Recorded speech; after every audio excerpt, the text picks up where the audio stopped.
নমস্কার বন্ধুরা, মিঠুর কুকিং চ্যানেলে আপনাদেরকে আবারও স্বাগত।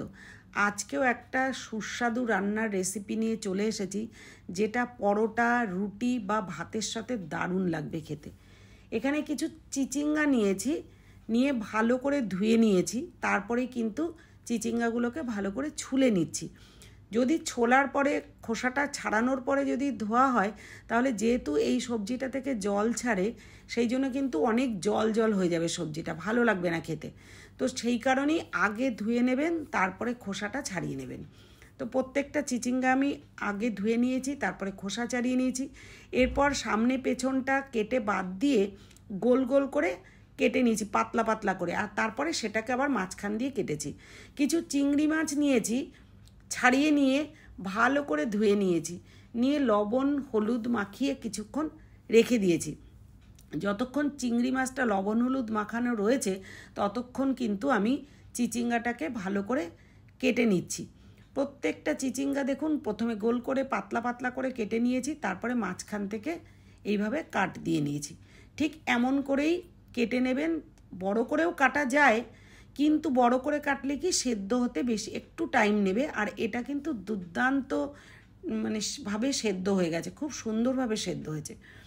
তো এরকমভাবে করেই আমি ধীরে ধীরে পুরো চিচিঙ্গাটাকেই কেটে নিয়েছি। তো হ্যাঁ, এখনও পর্যন্ত আমার চ্যানেলটা যারা সাবস্ক্রাইব করেননি, সাবস্ক্রাইব করে বেল আইকনটা প্রেস করে পাশে থাকবেন।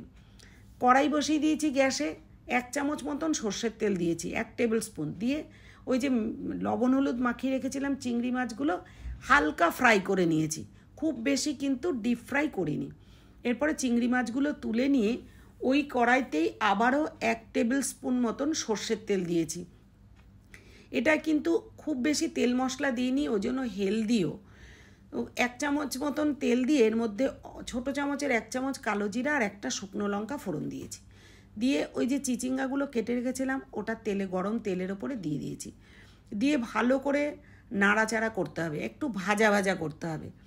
পুরো চিচিঙ্গাটা দেওয়ার পর একদম তেল আর যে কালো জিরে দিয়েছি সবটা দিয়ে ভালো করে নাড়াচাড়া করে স্বাদ মতো লবণ হলুদ আর একটু মিষ্টি দিয়েছি। আমি কিন্তু গুড়ের গুঁড়োটা ইউজ করি। তো এভাবে ভালো করে মিশিয়ে লবণ হলুদ মিষ্টি মিশিয়ে এর মধ্যে নারকেল কোড়া দিয়ে দিয়েছি, হাফ নারকেল কুড়িয়ে দিয়ে দিয়েছি। তো এটাও ভালো করে মিশিয়ে কিছুক্ষণ ঢাকা দিয়ে রাখতে হবে। জল বেরিয়ে দারুণভাবে সেদ্ধ হয়ে যাবে। এরপরে ভালো করে নাড়াচাড়া করে নিয়ে ভাজা চিংড়িগুলো এর মধ্যে দিয়ে দেবো। দিয়ে আরও কিছুক্ষণ ভাজা ভাজা করতে হবে, যতক্ষণ না পুরো জলটা টেনে যায়। জল টেনে গেলে উপর থেকে কাঁচা লঙ্কা দিয়ে দেবো, 2টো কাঁচা লঙ্কা দিয়ে দিয়েছি। লাস্টে কাঁচা লঙ্কা দিলে যেমন ঝালটাও হয়, কাঁচা লঙ্কার একটা ফ্লেভারও আসে। রান্নাটা আমার একেবারেই কমপ্লিট। এরপরে আমি একটা বোলে ঢেলে পরিবেশন করব। দুর্দান্ত হয়েছিল খেতে। গরম ভাতে শুধু এটা হলেই কিন্তু আর কিচ্ছু লাগবে না।